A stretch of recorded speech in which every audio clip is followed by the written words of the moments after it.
Dr. Griffith from the PZAM is here, and I know the superintendents have a number of concerns, but she's on a limited schedule, so I'd like to hear from her again. I don't want to relitigate, have a new hearing on this, but I think it's been a while, and it will be valuable for us to hear from at least Dr.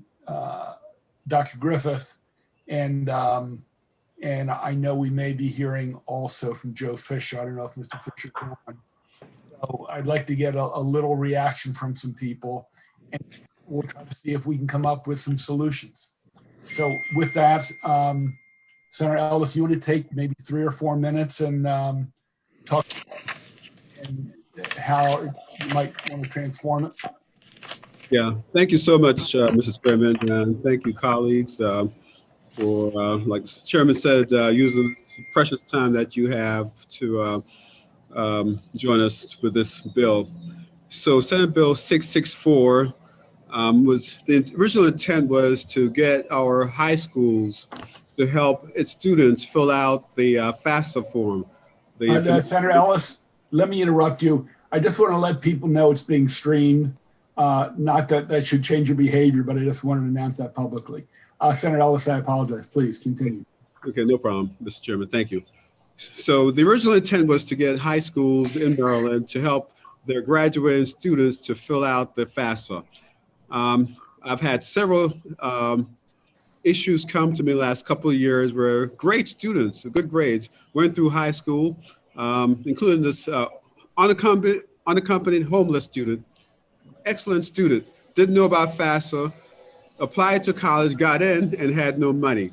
And so he had to play catch up, and we helped him. When I say we, myself and the delegates in Southern Maryland, help him to get a sound footing. This was like, he's in his 3rd year now, doing excellent in St. Mary's College of Maryland. So this bill intended is to get that information to the students in high school. So working with Delegate Jared Solomon in the House, I mean, he's really carried, to be honest, the heavy lift in this process. Suggested some amendments that they introduced in the House, and the amendments to this bill, Senate Bill 664, would make it a pilot program to have a few states geographically and diverse and throughout the state, a few school systems to pilot this program, to also have an advisory committee set up to really see how the pilot is going and come up with recommendations, and revisit this for full implementation in future years. So that's pretty much where we are now. Hopefully I didn't go over that 3 minutes, Mr. Chairman. No. Thank you, Senator Ellis. Just so we understand, so during the pilot, it's to encourage as many high school seniors as possible to submit a FAFSA. It doesn't require it as a condition of graduation, is that? That is correct. No requirement. They're opt-out for the students, parents, and so it's not a you must do this in order to graduate. And let me ask another question, Senator. Does it give direction to the counties that choose to participate what steps they actually need to take to up their percentage of students filling out the FAFSA? That doesn't come to my memory in reading through this amendment in the bill several times. It's more a let's see how it works out, working with the work group who is recommended to meet like twice a year at a minimum to develop. So it's a very light, voluntary program we want to get into as many, well, the pilot schools, I'll put it that way, at first. Okay. Again, we'll allow questions in a moment from the committee for Senator Ellis, but Dr. Griffith, who is president of the Superintendent's Association for Maryland, I know she spoke with them last week, and she has some other responsibilities later during our meeting. So Dr. Griffith, you want to share what you're hearing from your colleagues across the state? Sure. Thank you, Chairman Pinsky, and thank you, Senator Ellis, for going through the amendments. Appreciate that. So I want to begin by letting you all know that our goal is for all students to apply to a college, all students to get the form filled out. We actually, all systems are doing a lot of grassroots kinds of efforts. When you asked about the process, we do a lot of things, whether it's evening events or weekend events, or I know personally I use my Rotary Club to help us get them filled out. So community partners. But all the superintendents in Maryland really are following the Maryland College Application Campaign, which is, and I know that you have seen probably Dr. Salmon's letter about over the past 7 years, where we've been able to get the total number of applications increased. And we really are following that campaign, the Maryland College Application Campaign, which does include FAFSA. Two of the concerns of the superintendents, number one, is a graduation requirement that requires this to be filled out or an opt-out. And the concern for that is we have approximately 300 or 400 students per counselor.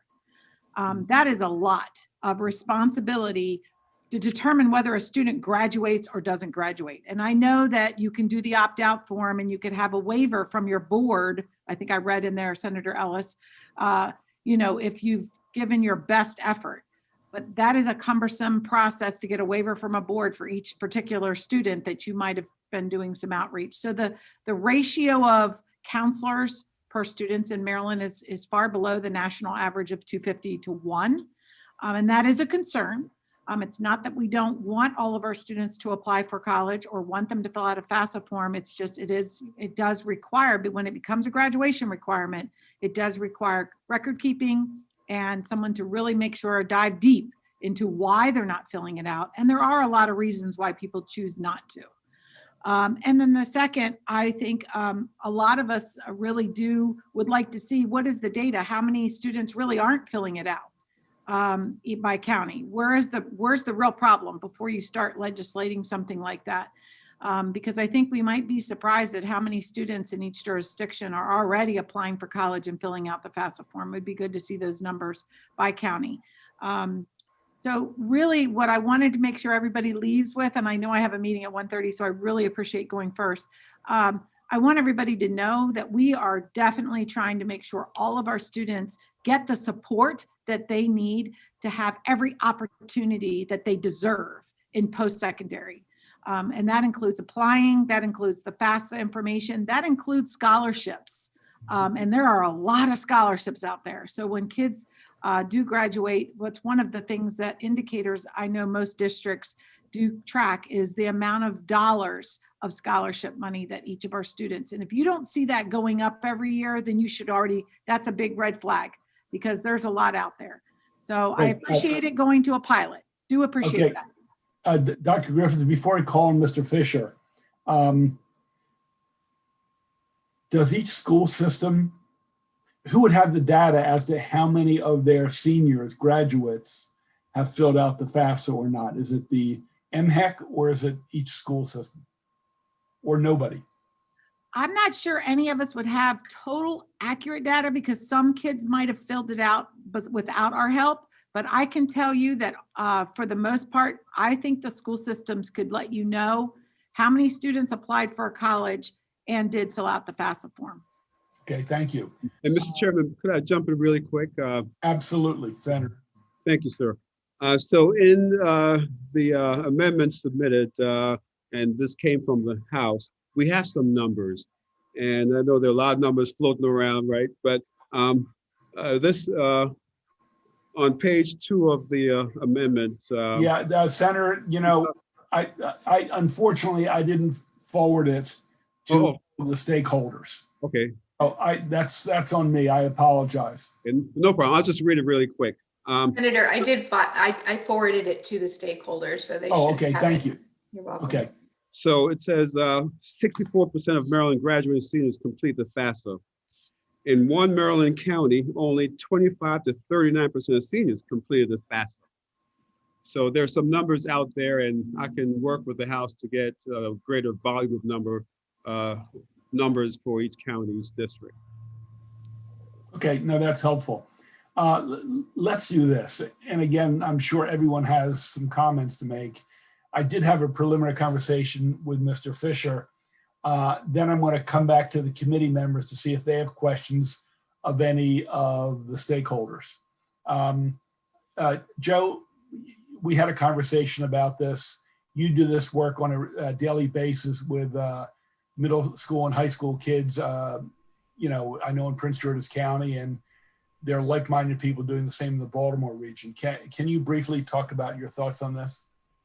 Yeah, as a matter of fact, thank you so much. We're first generation college bound. We make sure our focus is getting low income kids off to college, not only just to attend, but graduate, attending a best fit college, affordable college, so they can come out with little to no debt. And we've been doing this 30 years.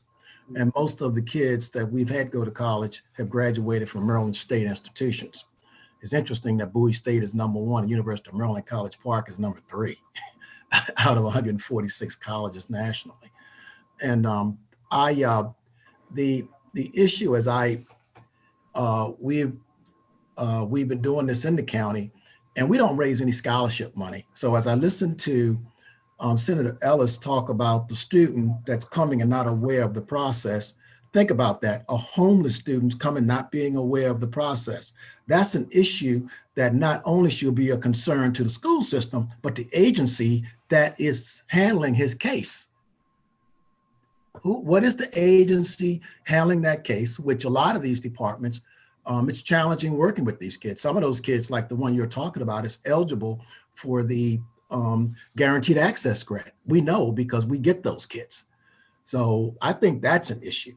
So, and by the way, when you're talking about kids who are eligible for financial aid to go to college, who are you talking about? Because there's $2.6 billion of financial aid left on the table. And I just saw in the Senate Bill 664, where the questions are going from 100 to 636, which is great. But guess what? That doesn't, I went to a training for it, that does not change the number or the amount of money kids get. It just, the same kids, pretty much the income level is gonna be the same. And I went to this training and I was very upset about it. And I'm gonna let you know that, because only a few more people are gonna qualify, but it doesn't get the 2.6 billion off the table. So even though you're gonna have a lot of kids completing this, and I'm a 35-year retired teacher and 41-year coach that has recruited Catholic University nationally. So the issue is we got to get that $2.6 billion off the table. So somehow or another, we're putting this, my concern is, and by the way, Delegate Alonzo Washington, we have been in his housing community for 30 years. Every single kid in that community is eligible for EA and GA money, either or Pell. So we've got to get on the ground floor. And I'm a public school educator. You just heard 400 to 1. That's a lot. And we got all kind of issues that we're dealing with. So here's what I recommend. And by the way, Joe, very briefly, we have a lot of people. Well, I think that what do you recommend?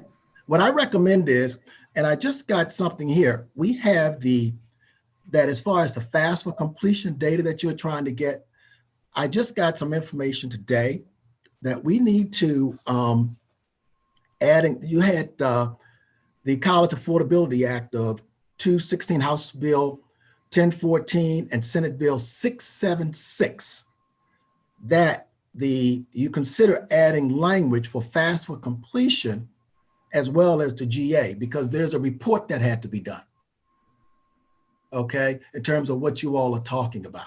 There's the College Affordability Act that we need to follow up on that. What I recommend, and by the way, this new FAFSA is being done for 22, 23, and are we prepared for that? You know, that's the other thing you got to think about. So Joe, give us your recommendation. What I recommend is the following.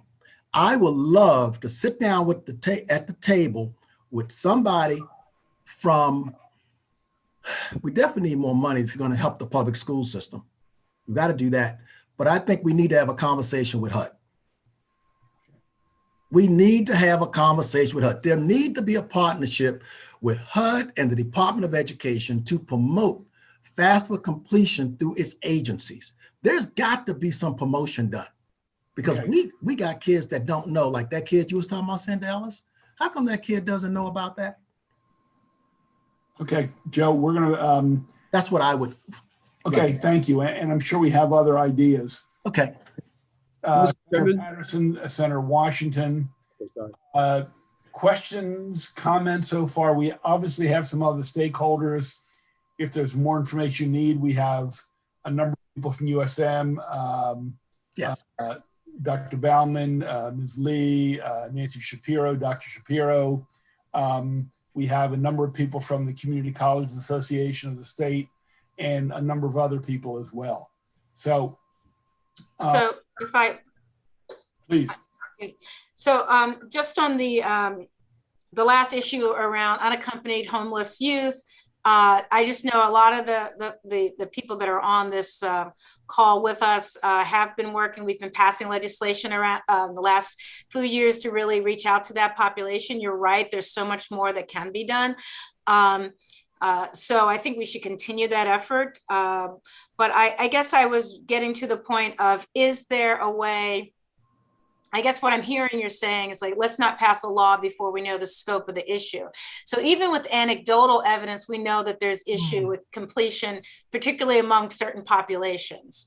So would it be possible that a part of this legislation, and I guess I'm asking the sponsor as well and the folks on this call, you know, for us to get a handle on the completion rate? You know, so we really know how many are and who's not, and by categories, by housing status, by gender, by race, by immigrants. You know, if there's some way for us to get that data over the next year or so, and then use that to set our policy and focus, particularly around the, you know, if we're establishing a pilot, maybe the pilot could be, and we did this with the homeless youth issue, and some of you served on that original task force. But really getting a handle on the data and where we should be targeting. If that seems like something, I see some nodding. Is that something that people think would be interested? I guess I'd ask the sponsor first, and then I can hear from other people. Yeah, thank you for that question, Senator Washington. And I tell you, you're doing great work in the homeless front, being the chair of the Joint Committee on Ending Homelessness. And yeah, definitely, you know, this is a pretty much open meeting, open minds, trying to really understand the problem and solve the problem. Like I mentioned earlier, there's some data out there.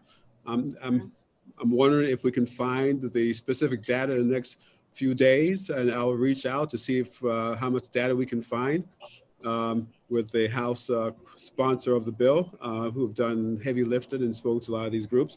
And so I will get back to you with that question, with that answer to that question, hopefully later on this week as far as, but I'm willing, if the data is not there, of course, I'm willing to make sure we get the data. We get a full understanding of the scope of the problem. Yeah. But I'll try to find if the data is there right now in the detail you require. Let me offer a follow-up question, and then if there are some comments, then I want to hear from Senator Patterson. I guess my question is, it's probably uneven in terms of the 24 jurisdictions. You know, I don't know how many school systems offer Saturday sessions. Yeah. They put these parents on a computer and walk them through on a screen, fill it out, and actually set up an account and start to fill it out.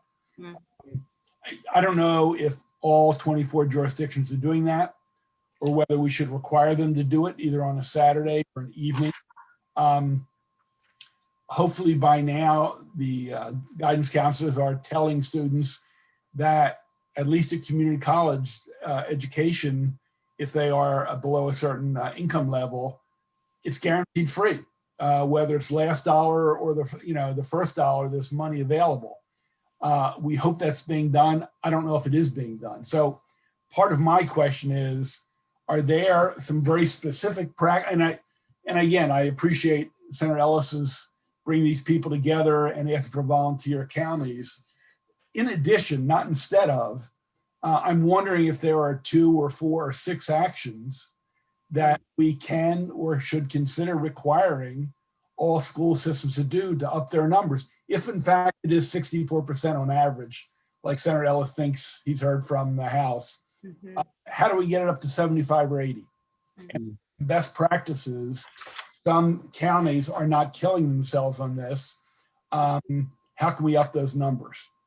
And, we understand people don't want to go to a required graduation condition, and we know a lot of schools don't want to be told what to do, but if there are some practices that can prove to get more students filling out, or their parents filling out the FAFSA, that's a benefit. So let me just float those out there. Senator Patterson, any questions or thoughts, or you want to pass to hear from other people? Muted, Senator. Yeah,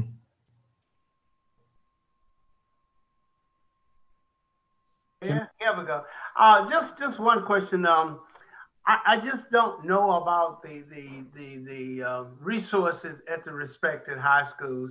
My experience over the years has simply been that the counselors just don't have enough time to do all the things that probably should take place. And this sounds like a situation where it probably should start at the counselor stage. I'm not sure, but I know now we got schools with, at one point they used to have 3. They're down to 1. So we're putting a lot on one counselor in a particular high school. So I think we need to look at that to make sure we got adequate resources at our respective schools to get the job done. And I think the current commission report sort of speak to that in some respect to ensure that we got resource people, just like for counseling, same thing with healthcare, nurses, we just don't have people in the positions to carry out some of the missions and things that we like to see take place. That's just a statement, not a question, but I appreciate that. No, that's totally fair and very important, Senator. I'm going to open it up in a minute, but some institutions will probably benefit by more students filling out the FAFSA. Besides the students themselves, community colleges, for example, would probably see an increase in attendance. And I know they do a lot of work with schools in their jurisdictions. I don't know how willing they are to use some of their staff for Saturday sessions or evening sessions to reduce the load on the high school counselor for that school or that county. So, we can also think creatively as to how to leverage more resources to get this done. I think at the end of the day, as the senator's intent was, is to up the number of people who complete the FAFSA and have a better likelihood of continuing on to a 2 or 4 year institution. With that, I'm going to go back to Senator Ellis. Then if someone else wants to speak, you can go to the participant and click. I assume you can click on hand raise. Can they do that, Stacy? You should be able to. Okay. If not, just raise your hand. Senator Ellis, back to you though. Yeah, so thank you, Mr. Chairman. So you can raise your hand in reactions. You have to go to the reactions tab and use that feature to raise your hand. And so get back to help for counselors who are stretched thin in the high school. So the original testimony for the bill, this Senate Bill 663, the president of the College of Southern Maryland testified, and she mentioned how they are willing to help the school system with these FAFSA clinics. So I think, to Mr. Chairman, make your point on how we can raise those numbers, as we go through the pilot, working with our local colleges, our community colleges. And I know the one in Southern Maryland, they're a huge proponent of this bill. And they, of course, will benefit from this. There's more students in that category who will go to two-year school. It will be tremendous to their advantage, of course, the advantage to the students and the community. So Dr. Murphy at the College of Southern Maryland indicated a willingness for her institution to have personnel go into these high schools to work with the students. Okay. I'm going to open the floor. Again, it's still the committee's subcommittee, but if some other people have some insight or suggestions, as Senator Ellis said, go to the reaction tab and do a click. Tracy Kittle, and could you tell us who you're with if you are with an organization? Hi, everybody. I'm so sorry. I'm a little bit late. My name's Tracy Kittle. I'm standing in for Dr. Rachel Pfeiffer from Baltimore City Public Schools, and I'm the post-secondary advising specialist for the district. Just wanted to first appreciate you all for having this conversation. And second of all, was thinking through not necessarily just programming or student intervention work we can do, but also thinking through systems alignment.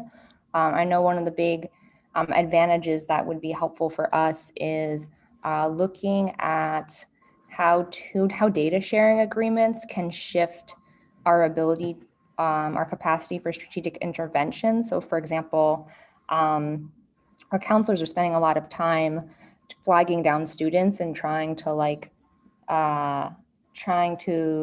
have them log into their MHEC account to figure out what they're missing. But then MHEC is actually sending the college financial aid offices exactly what a student is missing. And so I know our counselors would have their capacity increased if we could just send our counselors what the college financial aid offices are getting so that the counselors could do the strategic intervention at that level. And so just kind of want to open the floor around like how we can work better around system alignments and data sharing, as well as a way to increase capacity and not just simply programming and direct student intervention. Ms. Kittle, just before we leave, I see Mr. Sadusky also wants to speak.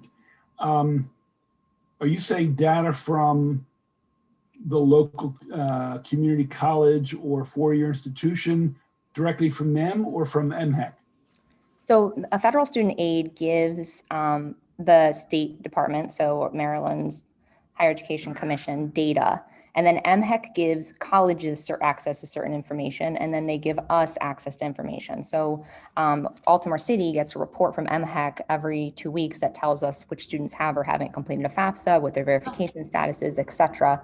And they tell, let's say, McDaniel College or Morgan, they tell them which kid is, for the MHEC state application, which kid is missing a dependent verification form, which student is missing a transcript, all of those different pieces. So if we're looking to increase our access and college affordability for students overall, both looking at state and federal government, making sure that we have a system set up for who is receiving which information. Because our counselors would love to know which kid has been flagged for guaranteed access and what their portal is missing. And they're not sending that to us, they're sending that to the college. Right, but does that happen after they've completed the FAFSA? Yep.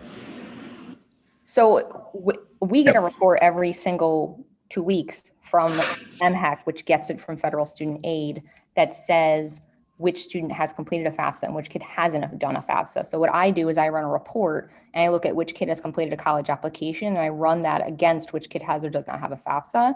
And then I'm able to do some strategic interventions that way.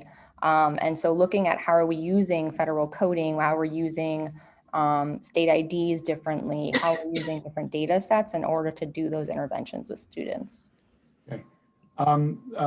Dr. Sadusky, I know you had your hand up a few minutes ago. You want to jump in? Yeah, thank you, Senator. And thank you, Senator Ellis, for bringing this bill forward. Let me just say a couple of things. One of the things that the amendments to the bill does is to create a system, an advisory board to identify some best practices, provide toolkits to the school systems, and to basically make sure that hopefully when the bill is implemented, it would be a very efficient manner in doing business. Now, here's what I would say to you is we have data. MHEC has data, and it's more than 1 year data. And quite frankly, the data, and I'm a former superintendent, and it probably would have been reflective of my school system. We're not serving a population of folks that range anywhere between 35% to even more, which in terms of what we've been doing as a state, with scholarship money is when we're leaving money on the table. And quite frankly, the $15 million in a promise this year, if we don't do this correctly, we're going to leave money on the table. And, you know, the first thing happens, people are going to attach that money. And we have so many increasing numbers of students, especially in this environment, that can benefit by this. Now, the question is, you know, the burden on the counselors. This is a form. Why does it take a master's degree counselor to fill out a form? It would seem to me that if we did a little thinking out of the box, we can do some trainer of trainers. Joe Fisher's got a great organization. Unfortunately, he's not in every county. It doesn't say you can't have an outside organization come in. It doesn't say that you can't work as a collaborative to do that. All of our community colleges, and we don't have overwhelming resources, would be absolutely happy to come into the schools, work with whomever in training folks. Doesn't have to be the counselor, could be the counselor. But here's the deal. We need to be committed to these students. We've got 35% of the students that, you know, for one reason or another, and I know high school students, they're not. This form is a gateway. When you fill it out, you get notified. You are eligible for money. As opposed to, I would have went, but I didn't have the money. So I think there's an immediacy to this. I think that we need to, you know, whatever patience is called for, but we have got to do better than what we're doing now. And the data's out there, and the data's out there for a couple of years. And from the community college standpoint, you know, let's think out of the box. Let's think out of a box and get it done. I think there's 10 solutions that some people, reasonable people, can come up with. I'll leave it there. Thank you. I'm going to call on Ms. Coleman or Dr. Coleman, I'm not sure. Before I leave you, Dr. Sadowski, if there's a community college that's servicing 12, 15, 22 high schools, and I know you can't speak for all the 16 or however many community colleges, would they be willing to use some of their staff to help expand these workshops or service these workshops or staff them? Absolutely. Absolutely. Okay. Ms. Coleman, back to you. Morning, Senator Penske and Senator Ellis and everyone. Thank you for the opportunity. My name is Antoinette Coleman, and I'm the Associate Vice Chancellor for Academic Affairs. Here is Dr. Joanne Boffman, Dr. Nancy Shapiro, and Dr. Zakia Lee. And I work directly with the financial aid officers at the various USM campuses. And one of the important things that our officers are always saying is that we need the students to, well, let me backtrack that. The colleges are the end users of this information. The colleges need the students to complete the FAFSA by the deadline. By the time we get the information, it is past the deadline. So as Bernie just said, we need out-of-the-box commitment. Our financial aid directors attend fairs, but usually the students have to go from those fairs to the machine to complete those forms. We would partner openly with all of the school system to help them get the types of human resources they need. But there needs to be a defined commitment within these school systems to be able to assist the students. We know the students who come to us. They apply to us. Their FAFSAs come to us. But there's that huge gap of students who we don't know, even in our recruitment events. And that is true for both the 4-year and the students that the community colleges see also.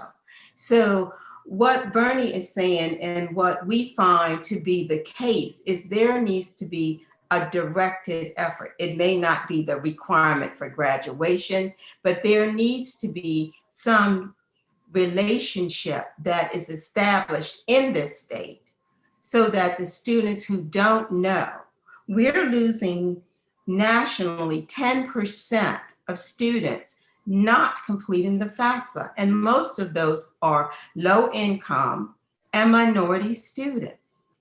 So if we do a pilot, it needs to be more than just a voluntarily effort. It needs to be a more directed effort. And thank you. Thank you, Ms. Coleman. Let's go back to Senator Washington. Thank you, everyone. This is to the sponsor, but also just it sounds like this point of, why a pilot when we know 35 or 36% of students are not filling it out. And then probably when you disaggregate into different groups, that number probably goes up even higher. And that's what I'm hearing from the community colleges. So does it change? I'm speaking to the, I guess, superintendents. If you're getting help to do this, do we have to just pilot it in a certain, or can we, require that over so many years or the next sort of years that we establish these partnerships? And it's not a requirement for graduation. I think we agree with that, but we need some way to make sure that we know what every kid is doing. And it sounds like we have the ability to know whether or not a child has filled the form out or not. So I'm just putting it out there. Other thoughts? I know Dr. Griffith had to go. I know Ms. Fannin, who represents PZAM, is here, as well as some local high school systems. And that wasn't a rhetorical. I mean, it really was. Like, does it? I mean, I know, that you're saying, oh, they're loading stuff on us. But if we're saying that we would identify help, and that the state of Maryland is leaving federal dollars on the table that can go to support some of the mandates that we've made to ask the community college to accept and to provide free tuition, this is a way to help pay for some of these other things that this mandate. So, yeah. Well, let me, Joe, hold on. Let me from Senator Washington. Yeah. If we were to say that every jurisdiction had to bring together the local community college, higher education, maybe USM or another college or the colleges in those jurisdictions, and the school system, whether it use guidance counselors or train other people, as Bernie talked about, and coming up with a plan to ensure greater success. And Ms. Kittle said every 2 weeks you get a list of the names of the people. So in other words, if a high school has a list of 20 or 200 people, some kind of outreach program, and then then training program with multiple people there to cover the cost, to shoulder the burden. Right. I mean, again, I think Senator Washington was trying to move to some kind of concrete action for all school systems. So if folks can react to that, the floor is open. Ms. Fannin? Hi, thank you, Senator, for having us. I think that's a great idea. I think especially with the passage of Kerwin, there's going to be more resources, more focus on the career and college readiness for all students, those that are college bound and those that aren't. And I think you heard from Ms. Little from Baltimore City, there's a concerted and serious effort at the LEA level to get all of our students who want to go to college to fill out these forms. And there's going to be 24 different stories across the state. But even hearing and sharing some of these best practices, asking us by budget language or whatever to come back and to report on what our collaboration and our efforts are over the next year or two. I don't think any of my superintendents would balk at that. This is a serious part of the mission of every LEA to get a student the resources they need if they want to go to college. Okay. Senator Washington? Yeah, no, I'm so I'll turn my mic. I'm just agreeing. Okay. Mr. Phillips from MAC. Yeah, I just want to second the efforts of what I've been hearing, that, you know, it's the bigger picture here is we spend all these resources and efforts to get them to graduate college and career ready. And in the work world that we live in now, there is no if you want to go to college or not. You're going to need some type of post-secondary education, and you're leaving resources on the table if you think you can just graduate from high school and don't need to fill out a FAFSA. You're still going to need perhaps other types of credentialing, and there's financial aid opportunities for that now. So that's the rub. It's that this is a document that's required by March 1st from the state, where we don't have the students. So it's really all the burden is on the high schools. And when you look at the data, which I have, you see it's the disparity where the people who are perhaps the most eligible for federal financial aid that are not, the lower percentage of people who are completing the FAFSA. And then you get into the Howard counties and the Montgomery counties, which have the highest level of people percentage-wise filing the FAFSA. And I think what we're trying to do is just really change the way in which we look at this to make it built into the process of, you know, you've spent 12 years getting ready to go to college, and then just to shut the door. And we know that affordability is the biggest reasons why they don't continue. It has to become sort of the process at which students realize that the next step they take, that they can't afford it. They don't necessarily know that now. And only when they see those numbers after they file the FAFSA, do they get an understanding of, oh, maybe I can go now. Because what happens is they wait 10 years and then they try to go when they're in their 20s, when they have families, and it's much harder and they can't go full time. So it's just something that I think has to be given significance. I know it's sort of not in our lane. It's a high school issue that has to get that, but we were willing, as Bernie has said, to do this in a different way. And the FAFSA now is about, if you're doing it, it can range from about 30 questions, depending on how you answer it, to more. So it's been dramatically simplified. So I think there is an opportunity, instead of having perhaps back to college nights, have nights where you actually set up a space for students to file it and then help them in that process. Some will be done a lot more efficiently. Some might need more help. But I would hate to just see this as a pilot effort to go away after a year or two with no meaningful impact. Okay, I'm going to open it up. I would say this, Mr. Phillips, while a county has a lot greater middle-class population, like a Montgomery County, I'm still curious to know how people in poverty in Montgomery County, Black and brown students particularly, at what rate they fill it in. So, you know, we can cover a multitude of sins. That's all. And I think that's why disaggregated data is very helpful. Other thoughts or questions? I think we have some starting points. Does other members of USM, or if there are any other high school representatives, want to offer some things to Mr. Willems? Thank you, Mr. Chairman, members of the committee.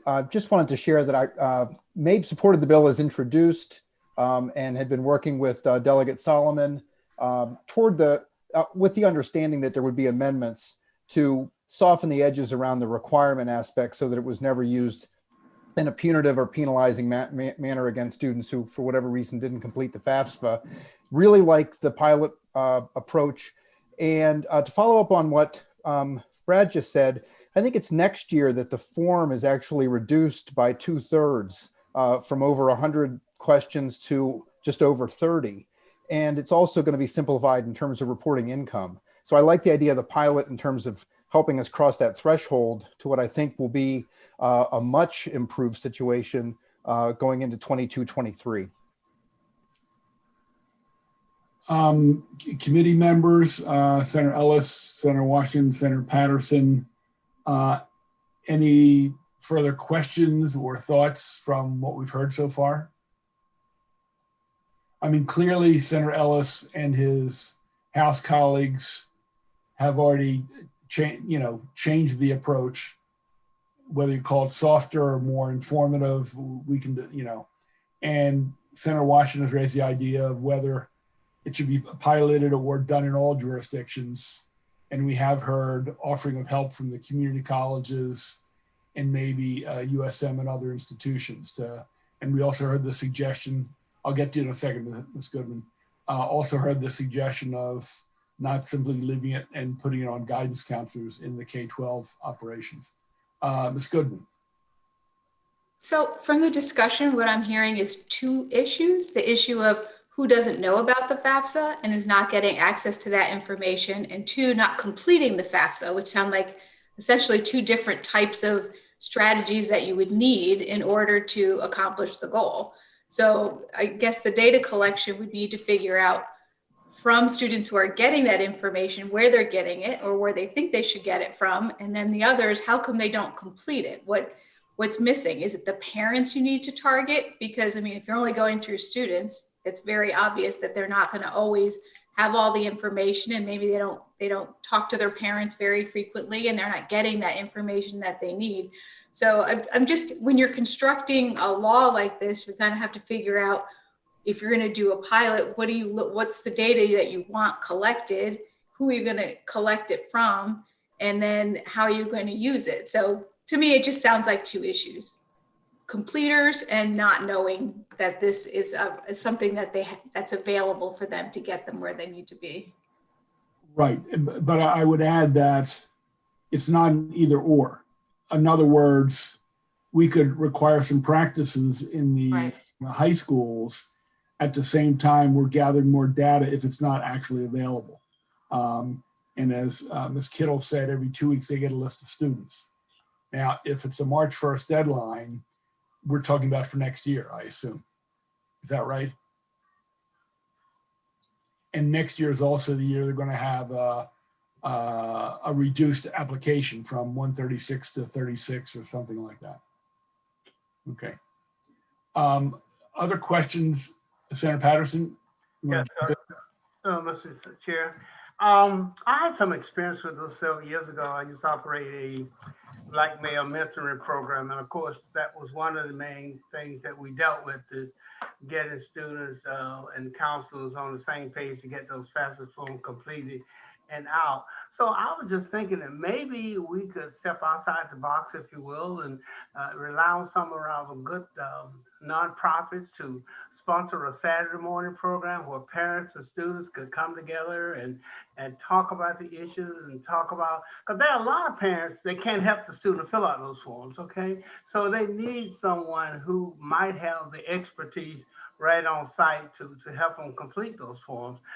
And with all the good technology we got now, we should be able to track these students on a monthly basis, how many eligible, how many got it done, and then we have a better feel as to how we key in on those that really need to help. Some don't want to put certain type of information on the form that too many folks get access to, like your income level and that kind of stuff. So a little privacy wouldn't hurt sometime if we had a setup to do some of these things, but I think maybe it's time to reach out and leverage the community and ask them to come in and contribute some chips to the school system. And I think someone out there would be willing to do it.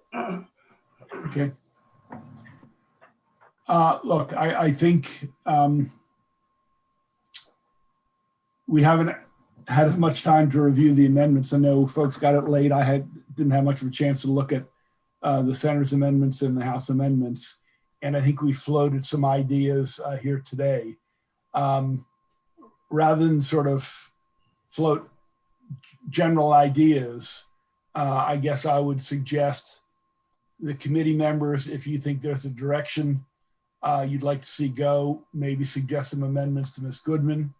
Other stakeholders, if you have some very concrete things, I'm open to them. I think the committee's open to them, and Ms. Goodman, someone would have to sponsor the amendments, but we're more than happy to ask for and accept proposals.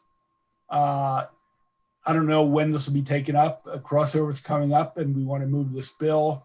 My guess is we might put it on voting list as early as Friday. It won't be on Wednesday or Thursday. So we have 3 or 4 days to do some quick turnaround, a little dancing on this issue. So we know it's not the original bill, so let's not get stuck on that. Right. One approach is in the amendments. We've had some discussion whether it should be a pilot or every jurisdiction. We've talked about using multiple resources and collaboration. So Senator Ellis, I mean, it was your bill, or it is your bill. I guess I would urge people to do some homework and come up with some constructive ideas. And it's not about whose idea it is. If it's going to move the ball forward and have more students, particularly those in poverty, fill out the FAFSA and have an opportunity to get post-high school education or training, work training at the community colleges. I mean, there are a lot of efforts here. Senator Ellis, is that okay if we leave it at that, or do you have some other charges you'd like to give to the group? Yeah, Mr. Chairman, you just gave me my marching orders to do some more homework. And so I took a lot of notes. I was taking a lot of notes here, and I will kind of process it. I have my chief of staff already scheduled some follow-up meetings with some of the panelists here. And so we'll get something to you in the next couple of days and for the committee to really look at based on this discussion. What we hear is the need is there. We know the need is there. We also know that the counselors are overworked and the counselor profession is understaffed. So this is very great discussion. And I'll speak to you, Mr. Chairman, my colleagues and other advocates in the next few days. And we will get something on the table to maybe amend the amendments to bring it back into more in line with the bill. But we'll work with one. Yeah, and I would say to Ms. Kittle, to MAC, to USM, if you've got some ideas, make them concrete. At this point, we don't want to have a philosophical discussion. We want to move the ball forward. So if you have some very specific recommendations, forward them to Ms. Goodman. She will look at them and probably see some common threads among them. And that can give us some direction when we take it up tentatively on Friday. Great. Unless, Mr. Hennigan, we haven't heard from you. Could you tell us if you're representing anybody? Yes, sir. I'm the Executive Director of Student Support Services in Harford County Public Schools here on behalf of Dr. Bolson. Great, welcome. I just had a couple comments I wanted to speak to. Please. So to Ms. Goodman's point, I think she did narrow down the issues into those two buckets. I would hope that there's no student in our county who isn't, in our state, who isn't aware, but that could be a possibility.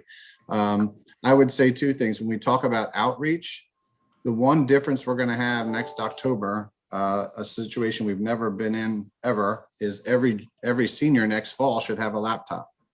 So then the idea of having to bring people in person, while that's a better venue, when we think about equity and parents who maybe can't get there, we could do, videotaped or even synchronous versions of walking people through it, because their child should have his or her own laptop. So it gives us a lot more access to parents than we've had in the past. I don't think we should stop doing the in-person events that every county does, but I think also providing that to parents is another way to get to those families that maybe can't get to that Saturday event or that night event. The last piece I would say to Mr. Ellis and Mr. Fisher's comments about our students we're not getting to. I do think there does have to be a concerted effort, especially to our unaccompanied youth, who by definition don't have parents that they're living with. So therefore, the school has to step in and do their part. And I could say that in Baltimore and Harford counties where I've worked, our homeless liaison made sure that every single unaccompanied youth had somebody sit down with them and go through the FAFSA with them, because this is a child who is not living with their parents and is going to need that and needs to know that just by virtue of filling this form out, you're going to go to school for free. So I think, something in that direction is imperative, because those are the students who can definitely go without having to pay tuition and need to know that and need that extra assistance. So I do think, every county is doing a lot to get to their students, and we can always get better at everything we do.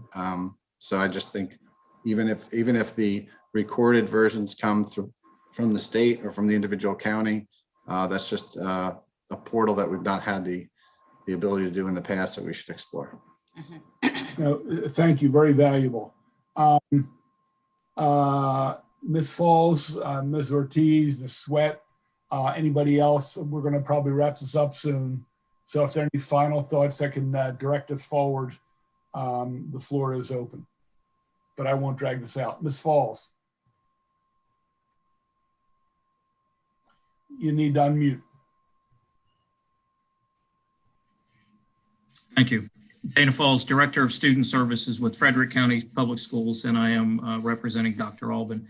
I would like to say that I've been both in Carroll County as Director of Student Services and now in Frederick County as well. And so I have experience in both counties, and kind of the focus has always been bringing our community partners together to help our students understand the opportunities and give them that assistance completing it.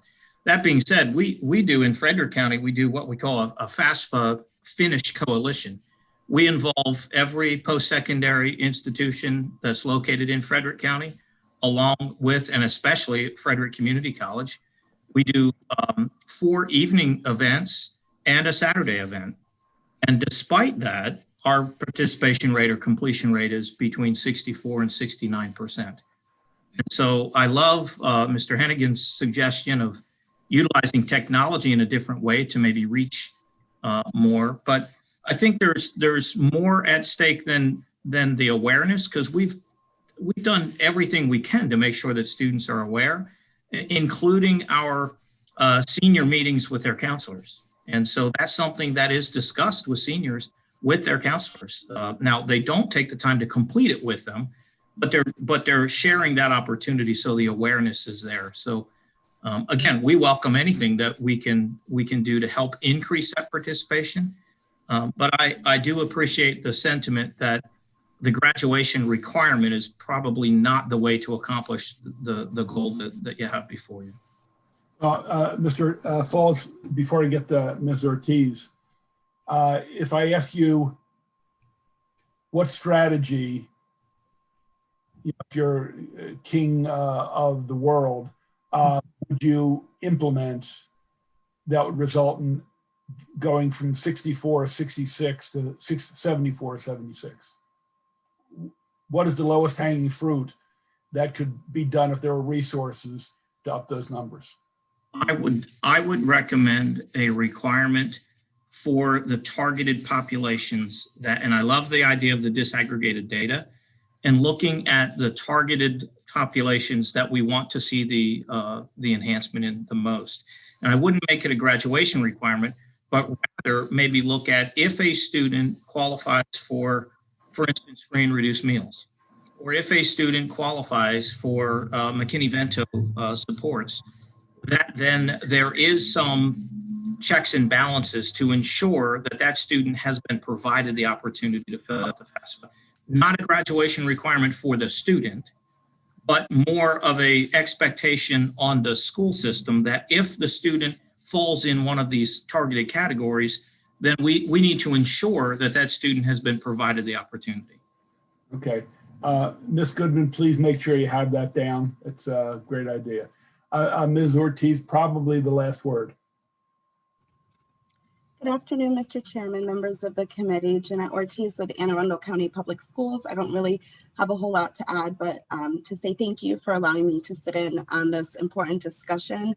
I think that the way that we're moving makes us feel very comfortable. We had major concerns with making this a graduation requirement, although we do understand and fully believe that, ensuring that our students have the information about FAFSA and are able to fill it out is very important. As I indicated in my written testimony, we hold multiple events during the school year, and obviously with COVID, we've had to make lots of adjustments with doing things virtually. And so certainly the comments about providing these types of events for families and parents virtually, and also the idea of having better collaboration with our community partners like the community colleges and the colleges is a wonderful idea. We already partner quite a bit with Anne Arundel Community College on a variety of things, and so this would just be an extension of that partnership. So I definitely look forward to seeing the amendments, and I think that it's definitely moving in a great direction. Thank you. Thank you. And I thought about this and forgot to mention it. Clearly, while it's true more and more children have a Chromebook or a laptop, it doesn't mean they all have internet connection. So that remains a challenge. We're hoping that some of the federal money will go to broadband expansion, but that's also another variable that I think every school system is addressing.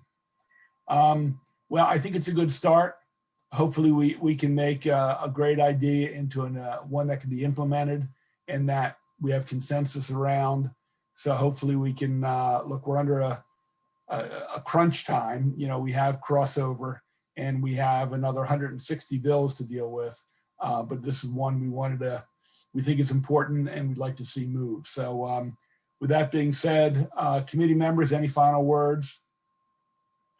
Saying none, then thank all of you. We'll try to get back out to you if there are some amendments for some final feedback. I can't guesstimate whether there will be or there'll be 5 sets or no sets or 10 sets of amendments. But we will try to keep you informed. And if you don't hear from us by Thursday, please touch base with Ms. Goodman. Thank you all. Be safe, be healthy, and we'll be in touch soon.